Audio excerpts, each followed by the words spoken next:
KuseAngelo apha indawo ephansi kwamasipala waseKurhuleni yindawo eyakhiwe apho kwakukho imigodi.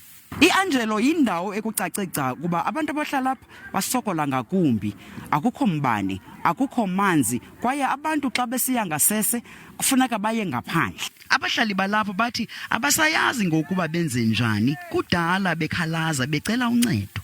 Bathi bathenjiswa ngezindlu kodwa into eyenzeka mihla le kukuba basuswa kwamanye amatyotyombe bayokuhlaliswa kwamanye.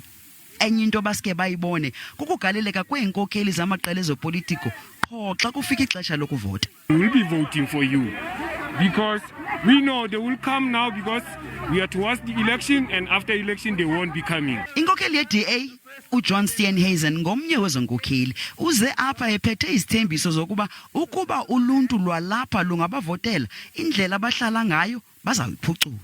People here are looking for work and they're looking for opportunities, but they're most of all looking for the dignity of having basic services. You cannot live a dignified existence when you're sharing one tap between 500 to 1,000 people. You cannot have a dignified existence when you've got a chemical toilet at the back that gets cleaned out irregularly and which runs into the street. Abaninzi abantu esithethe nabo bathi abasajonganga nokuba bavotela owuphi na umbutho, bathi bafuna nje inkokheli eza kubabonelela ngeenkonzo ezingundoqo. Akwambutho esumelayo into esifunayo sifuna impumelelo. Xa ngabe iDA izasikhola ngalendlela sikhala ngayo ofisa kumele nyanzeleke ukuba singene kungo sifuna uncedo.